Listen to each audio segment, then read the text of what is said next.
Oi, gente, tudo bom? Espero que sim, espero que todos estejam bem em casa, né? Cumprindo a quarentena para que logo logo a gente possa estar junto aí de novo, firme e forte. Vamos lá. Hoje a nossa aula vai falar a respeito de átomos e elementos químicos. Mas antes da gente se aprofundar mais ainda nessa parte, vamos só relembrar do que é o átomo. O átomo, ele é o formador da matéria. Tudo que tem massa, tudo que ocupa lugar no espaço é formado pelo átomo. A gente estudou sobre a matéria, a gente viu o que é a matéria, né? A gente viu que a matéria é tudo que tem massa e ocupa lugar no espaço. Portanto, tudo que é matéria é composto por átomo. E o modelo de átomo que a gente utiliza é esse aí que está aparecendo aí na tela para vocês, tá? Que ele é formado aí por um núcleo. Nesse núcleo tem prótons e nêutrons e a eletrosfera com esses elétrons aí em preto circulando ao redor desse núcleo. Antes da gente chegar nesse modelo, né, atual de átomo, nós passamos por várias outras teorias, né, para poder chegar nela. A primeira teoria que a gente passou foi essa aí, de John Dalton.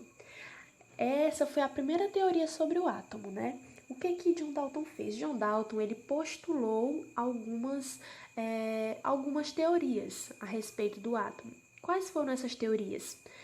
Eu coloquei algumas para vocês porque elas são muitas, né? As principais são que os átomos são maciços, né? Por exemplo, ele deu aí uma bola de bilhar. Ele falou que o átomo era como uma bola de bilhar.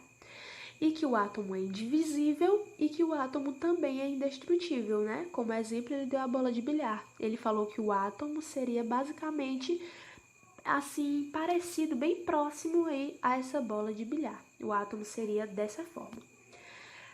John Dalton, ele foi muito importante, né? Foi através dele que a gente conseguiu chegar em outras teorias, como essa segunda teoria de Joseph John Thomson. A teoria dele, o nome da teoria dele é pudim de passas, né? Mas, meu Deus, professora, pudim de passas, né? Por quê? Vamos lá. Joseph Thomson, né? John Joseph Thomson, ele foi o responsável, né? Ele foi o responsável pela descoberta do elétron. Quando ele descobriu o elétron, ele imaginou o quê? Que o átomo teria partículas menores, né? Diferente do que Dalton teria falado. Então ele percebeu o quê? Se o átomo tem partículas menores, então ele pode sim ser divisível, né? E aí veio a teoria dele. Ele disse que o átomo também seria uma bola esférica, assim como o de Dalton, só que ele seria totalmente positivo e teria incrustado nele os elétrons. Essas bolinhas verdezinhas aí pequenas são os elétrons incrustados nesse átomo, né? Então a teoria de pudim de passa de Thomson foi essa, ok? Essa bola esférica totalmente positiva com esses elétrons incrustados. E aí, por último, né, veio o modelo de Rutherford Bohr, né? Esses cientistas que até hoje a gente usa essa teoria deles, né? Esse átomo que eles propuseram. O que foi que aconteceu? Eles pegaram uma fonte de partículas alfa e bombardearam para uma lâmina de ouro, sendo que essa lâmina de ouro está aí dentro desse detector de partículas.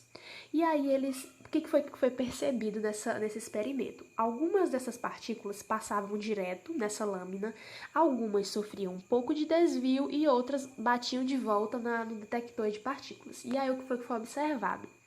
Que o átomo, ao contrário do que Thomson falou, ele não seria totalmente positivo, mas ele teria uma pequena parte positiva, onde Rutherford e Bohr chamaram de núcleo, onde estaria a parte positiva do átomo, seria só nessa partezinha aí pequenininha que ele chamou de núcleo.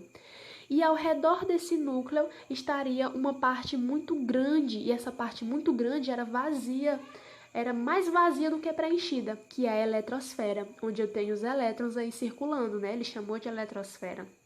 E aí ficou formulada essa teoria para vocês terem noção do tamanho de um átomo, né? Que foi dado por esses cientistas, é como se o núcleo fosse uma bolinha de ping-pong e a eletrosfera fosse um campo de futebol profissional. Essa seria mais ou menos a espessura, a dimensão de um átomo desse modelo de Rutherford-Bohr. E aí agora a gente entra em íons. Mas, meu Deus, professora, você estava falando de átomo, agora íons, não estou entendendo nada. Vamos lá. Os íons são as cargas que os átomos têm. né? Os átomos têm cargas, né? Quando eles não estão neutros, quando acontece alguma modificação ali na eletrosfera dele, eles começam a possuir cargas.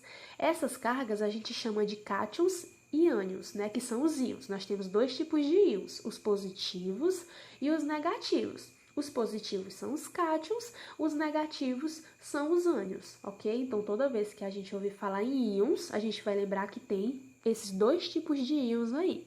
Os positivos, que são chamados de cátions, e os negativos, que são chamados de ânions. Como que acontece? Um átomo, quando ele sofre algum tipo de alteração lá na sua eletrosfera, que a gente vai ver já já, ele passa a se tornar um íon, seja ele positivo ou seja ele negativo, ou seja ele um cátion ou seja ele um ânion. E o cátion, vamos lá. Quando um átomo perde um elétron, ele fica com a sua carga total positiva. É o que a gente chama de cátion. Por exemplo, o átomo de lítio. O átomo de lítio, ele tem 3 elétrons na sua eletrosfera aí, ó, circulando ao redor do núcleo.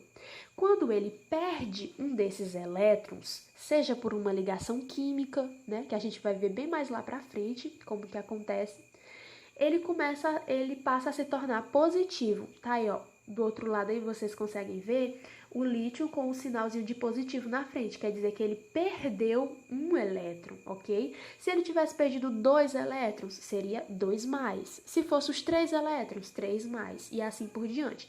Então, toda vez que um átomo perde elétron, ele fica positivo, e o nome disso é cátion. Perdeu elétron, ficou positivo, o nome disso é cátion, ok? E agora o ânion.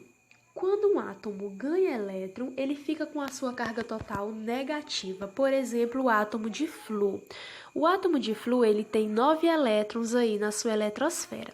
Se ele passa a ganhar um elétron, ele vai ficar com 10, né? E quando ele ganha um elétron, ele fica negativo, ele se torna um ânion, ok? Então, tá aí, o átomo de flúor ganhou um elétron, ficou com 10 elétrons e ficou negativo. Quando fica negativo, o nome disso é ânion, e a sua carga vai ser negativa, ou seja, vai ser o átomo de flúor, esse Fzinho aí que a gente representa pelo F, com uma carga negativa na frente, um menos na frente. Se ele tivesse ganhado 2 elétrons, ficaria 2 menos. Se ele tivesse ganhado 3 elétrons, ficaria 3 menos e assim por diante, ok?